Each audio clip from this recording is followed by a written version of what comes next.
lives, but we're gonna record, like, the live is gonna be saved and uploaded to our YouTube channel, H.O.L.L.A TV, on our YouTube channel. So you should be able to get all the lives on our YouTube channel. We're gonna start off by talking about me a little bit, then we get into the dissertation. So I went to prison. I'm gonna speed up a little bit and start when I was in prison. I went to prison when I was 21, and I had an 8-year sentence.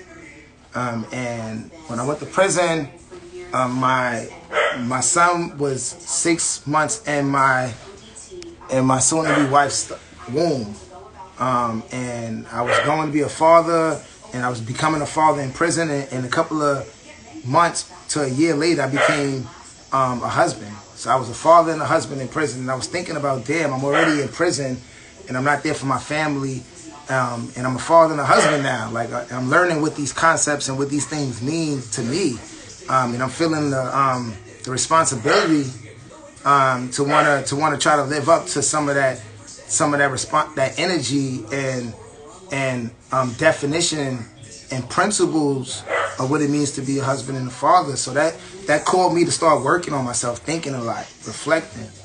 And I started having self-conversations, started studying myself, started reflecting on my old self, and then I started being around like-minded people, and that's how I got lucky at first. And I met one of the co-founders of H.O.L.L.A, who became a really good friend of mine, still a really good friend of mine. I just got off the phone with him not too long ago, the brother Thomas Porter, A-Rocks.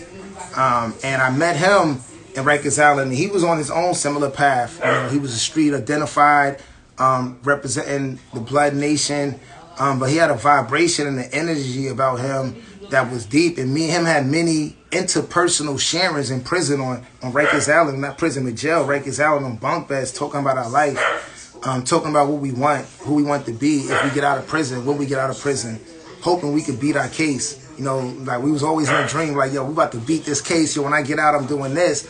But in some of those conversations, that was not about, like, street politics or trying to be, you know, a young, tough person in prison, was just about being human. We started talking about love and particularly my relationship with my soon-to-be wife and just our children. We always talked about our children and showed pictures of our children, and his son was a little bit older than my son, and just talking about, like, damn, we, you know, want to be fathers. We want to be better. But I remember us getting a conversation because he was in the dorm with me when me and my wife Teresa got married, and he was like, yo, you really about to do this? I'm like, definitely about to do this. And he was like, you just trying to get trailers? You just trying to, when you go upstate, you trying to get visits? Like, what you doing this for? And I was like, nah, like, I really want to, like, be whatever I was telling myself before, like a husband. I was thinking about this for a minute. So I was explaining to him, like, yo, I want to, like, live up to, like, trying to be that. I think she gave a lot of love. She taught me a lot about love. And I also wanted to, like, honor that love back. I think that's real. So he didn't believe me at first, but, like, you know, me and Teresa are still married 17 years later. So shout out to Teresa, shout out to Shaq, shout out to Alex. I see y'all in the building. So going on 18 years coming up in March, and we got married that March. You know, that was 2003. We got married, and I say all to say that that was some of the steps of me trying to, like, figure out how to be a better me. And some of the spirit and energy and wisdom around me that was helping me, that was giving me reinforcement and energy to be a better me. And as I went upstate and started going along that journey more, I started studying sign language. What's up, Lily? I started studying sign language. I started getting into a lot of bags, started working out, started studying personal training. But that all kind of led me into, like, thinking about going to school or college. I ran into a brother in the yard, and he was talking about this program called College Initiative. And I was like, and he gave me a pamphlet and gave me a whole 45-minute presentation as we was spinning the yard. Like, yo, this is where I learned College Initiative from. This is what they do.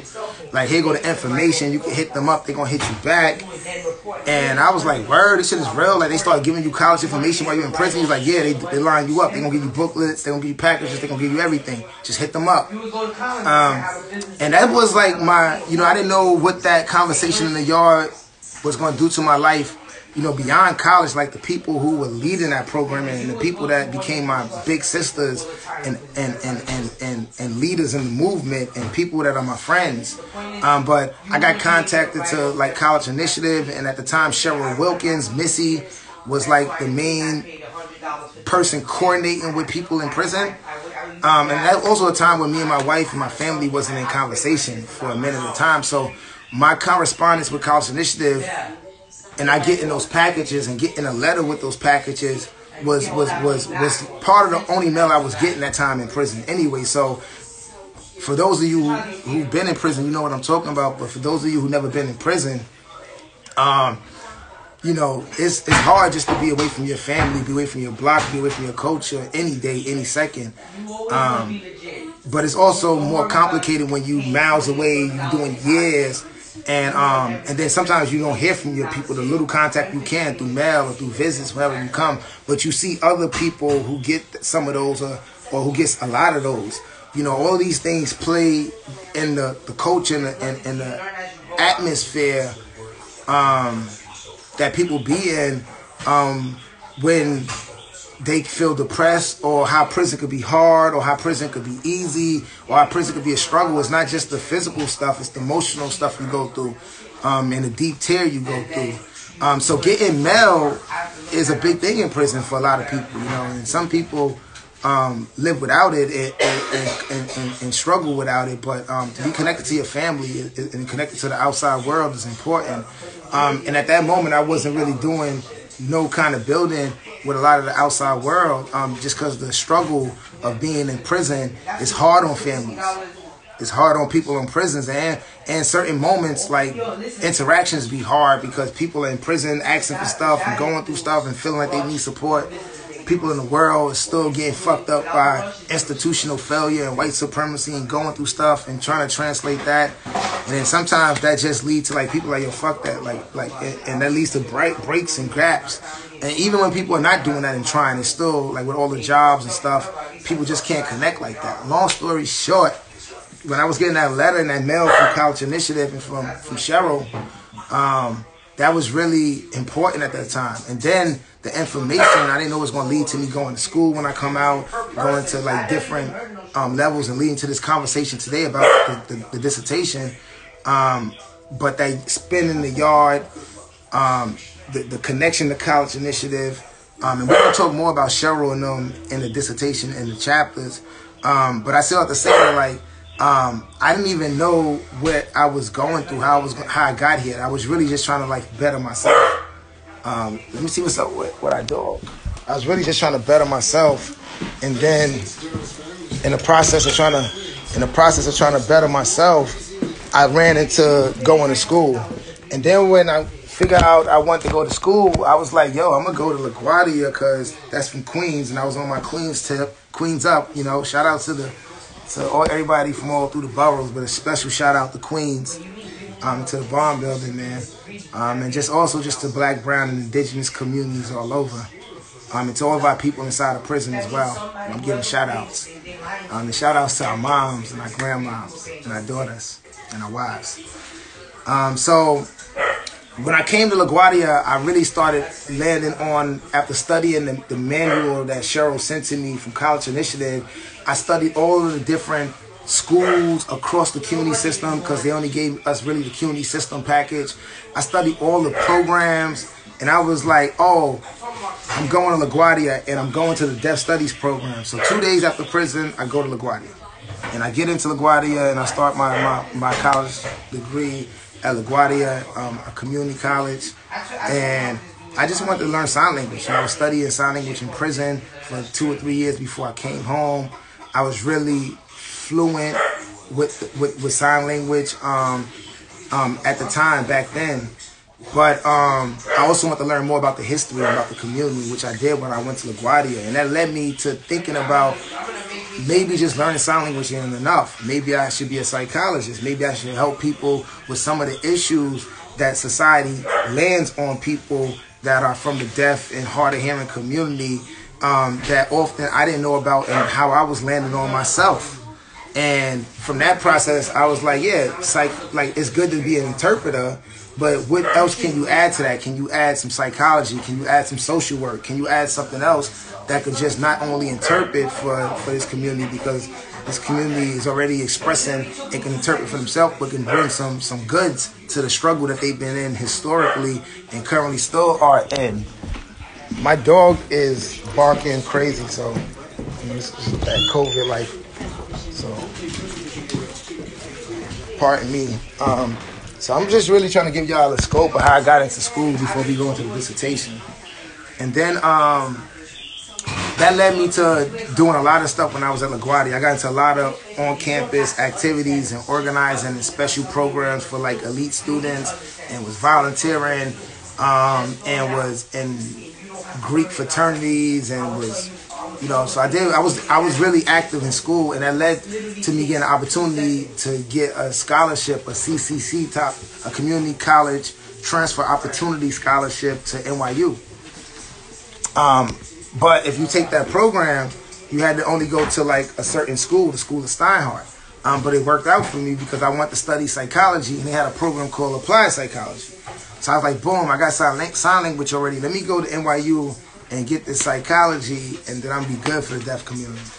And then when I got to NYU, the Applied Psychology, shout out to Dr. Melzi, shout out to Freddie, shout out to Quasia, shout out to Dr. Sarin, Dr. Kirkland, shout out to Bart, Niger, so many people at NYU and CC Top and the community, and particularly applied psychology, that was really about, for undergraduate, a rigorous kind of like program, thinking about like scholarship, thinking about methods that apply to real issues in society, and really bringing that rigor and holding that rigor for, like, you know, undergraduates is kind of like young in the field of psychology. So to kind of like have that rigor at that kind of development and understanding these things was kind of like important for me, at least. And then on top of that rigor, they had like labs where scholars were doing national work, really important work in New York, connected to adolescent development, connected to immigration and people come immigrating from different countries, particularly Middle Eastern people.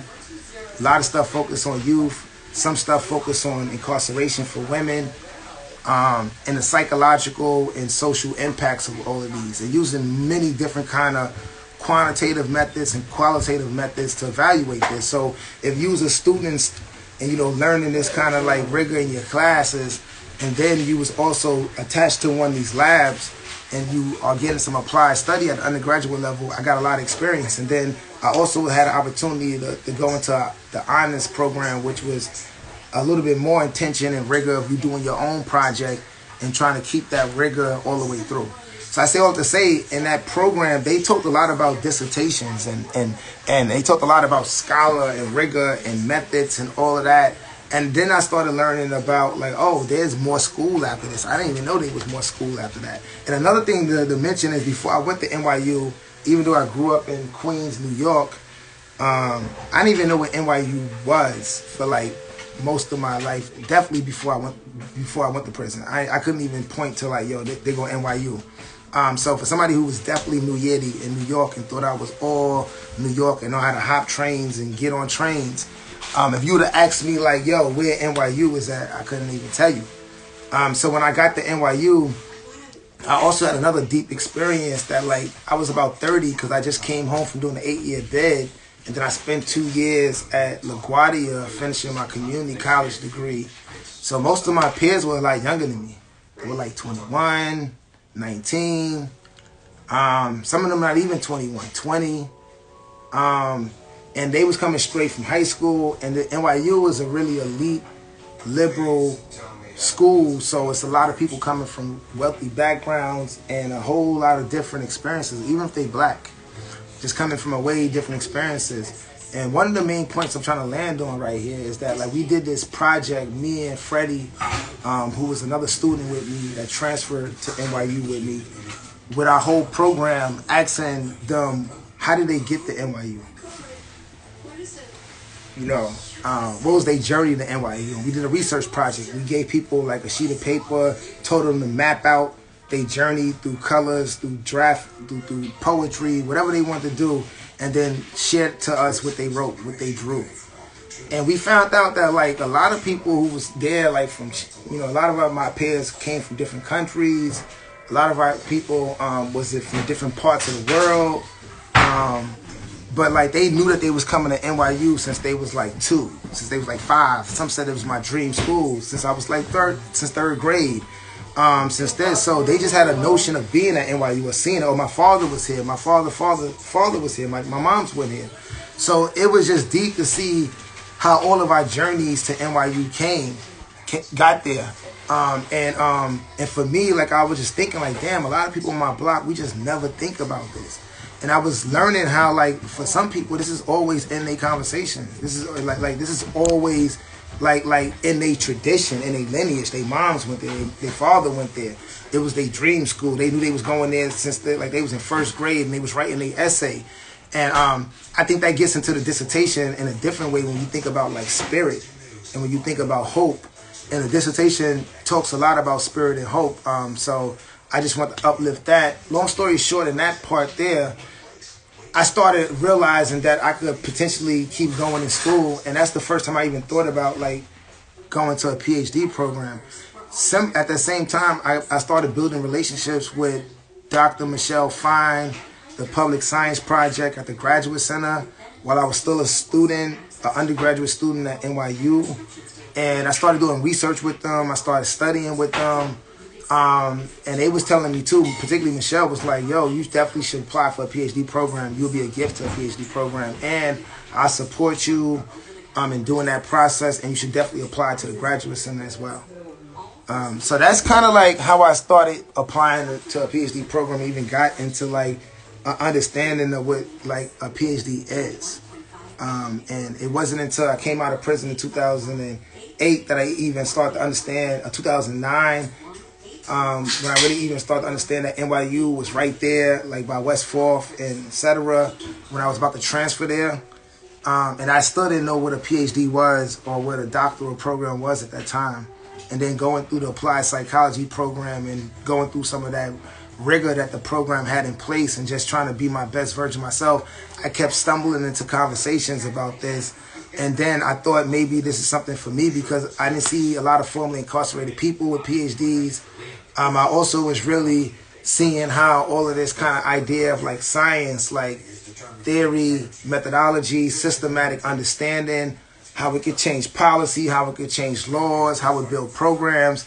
I was like, yo, it would be good if community members had some of this knowledge where we didn't always have to go to like the university or to some professional person to like take our community organizing or our issues and put it in this kind of like systematic framework so that we can get like a systematic response from policy or law. Because a lot of us, you know, for one, don't understand that knowledge and system is already local and black and indigenous ours that was snatched from us.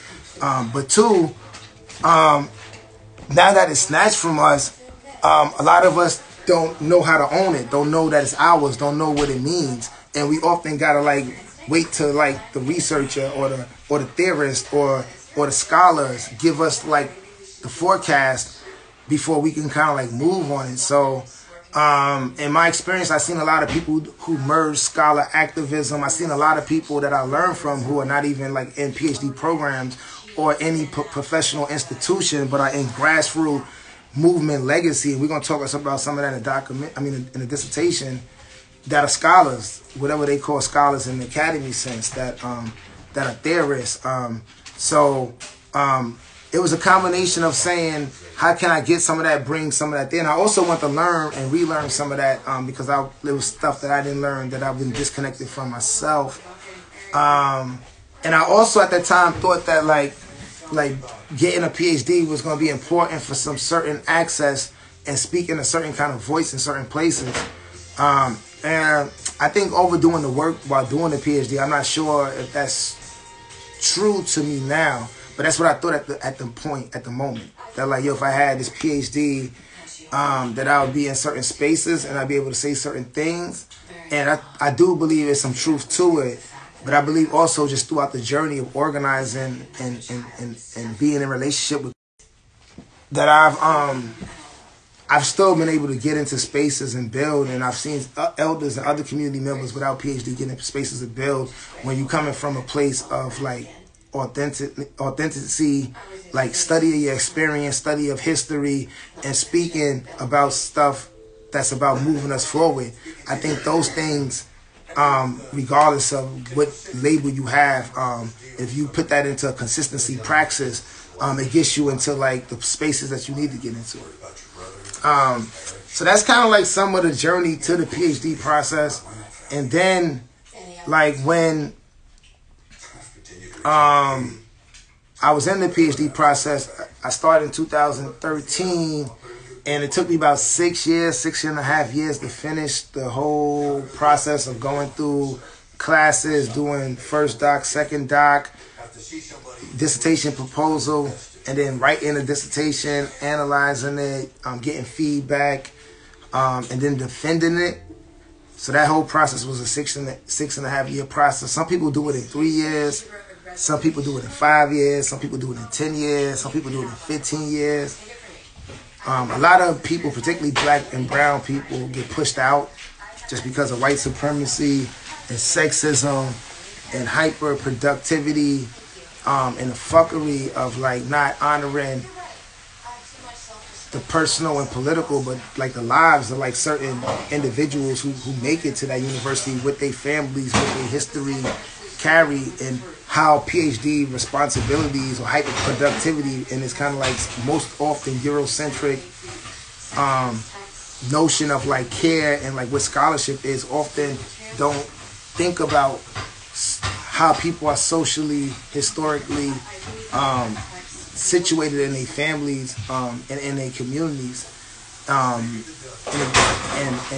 yeah, scholarship is just saying, if you're not doing this, if you don't respond to these things, if you're not X, Y, and Z in this kind of like bubble, then you're not a scholar. So that put pressure on certain people, and certain people get pushed out. So shout out to that. Shout out to Alex, Truth on White Supremacy in the Academy, no question. What up, Q? Also talk about the going to school isn't just going to school. What you mean about going to school isn't just going to school? Say some more on that, Alex. What's up, Lily?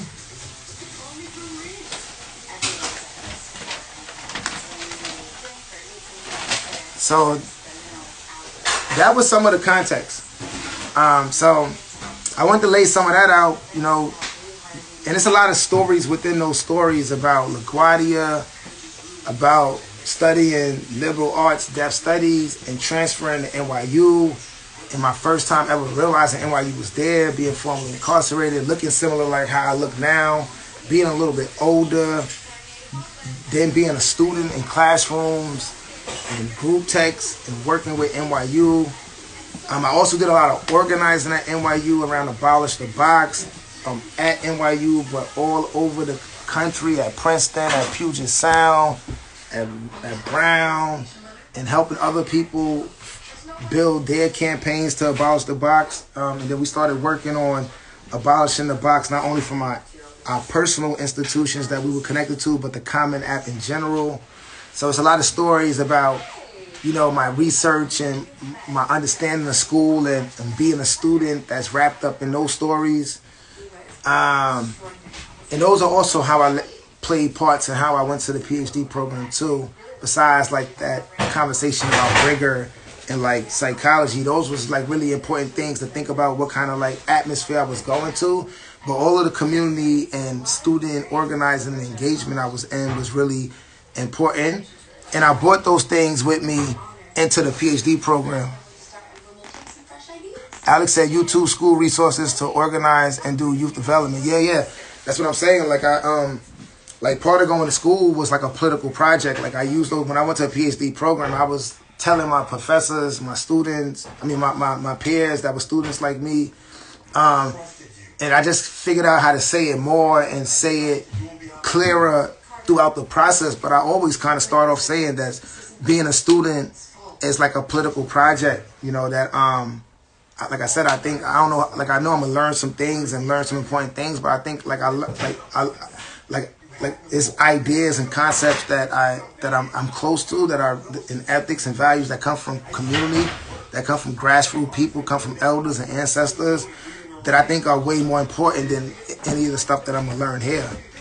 And also, the responsibility to those people and to those communities is much more greater and higher than any of my responsibilities to the academy, to the program, to that curriculum, to that syllabus that you're gonna throw at me.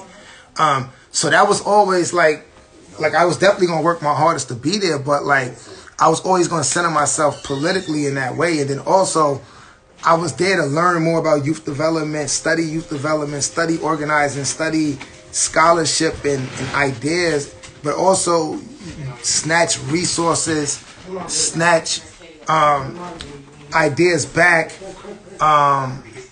use that as a space to build H.O.L.L.A, to build youth development, to build our program, to build out our program. And that's another reason why it took me so long to finish my dissertation, because I kind of finished all of my milestones and stuff like the first 2 years. And then I kind of like just stopped school. I just like left school alone and went doing H.O.L.A.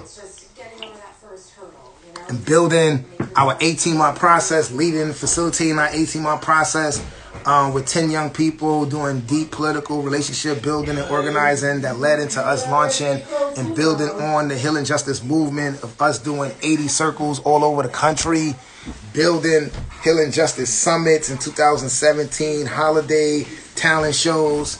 And that's all while I was a doctoral student, but my milestones was done and I was doing my field work, but I was just really doing H.O.L.A too. So it was important to go to school in all of those ways too. That was really important for the dissertation process. And that's a lot of reason why the dissertation is kind of like, it's like a piece of some of the work that we was doing. You know, like the dissertation is not like where our work came from. Our work was doing H.O.L.A and doing the 18-month process, and we led into like the Healing Justice movement and adding on to the Healing Justice movement and all the arguments and conversations we were going through. The dissertation kind of like built from like that context of like, we knew we wanted to focus on us. We knew we wanted to focus on the process. So that was kind of like how we framed it to the school 2.5, 3 years in. But it didn't really have all of the details until I came back and finished it up at the end. In my experience from Q, we bring more academia than we get. NYU, Columbia, and Fordham, Columbia grads have responsibility to report back to the community and all research. No question. No question.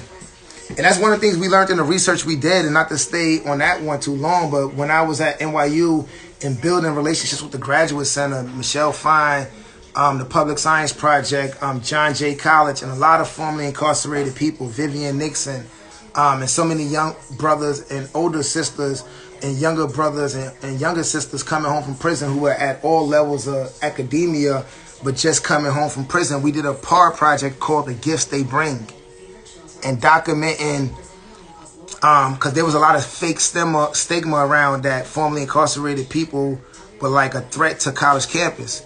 And there was a lot of data disproving that that wasn't not real, and that we didn't commit crimes or whatever that is. We didn't like go into academic failure. Like, we was just no academic evidence that says formerly incarcerated people were like a threat to college campus. But that was a lot of the notions when we have the box or we have conversations at the policy level. They're like, yo, but y'all criminals, y'all felons.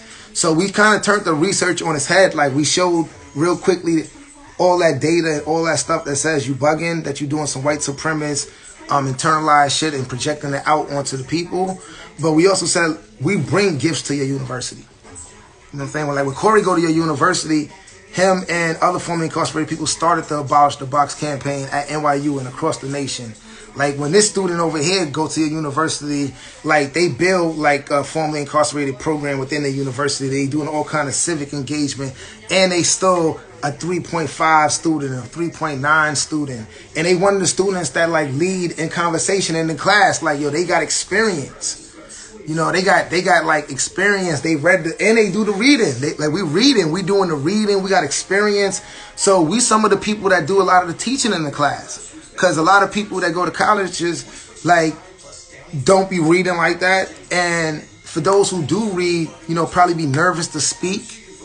You know, because speaking in public is a hard thing. And people who've been in prison and people who come from that experience, like, not saying that all of those people are not scared to speak. I mean, have like expertise in speaking in front of public, but they just the conditions. They got a little more journey in the build. Even to get to college, they probably had to build and share their story. They're like, yo, I'm trying to go to college now. This is what I like. So they got just a little more practice of sharing their story. So usually those students come, and when they decide to go to college, they come with a little bit of that wisdom.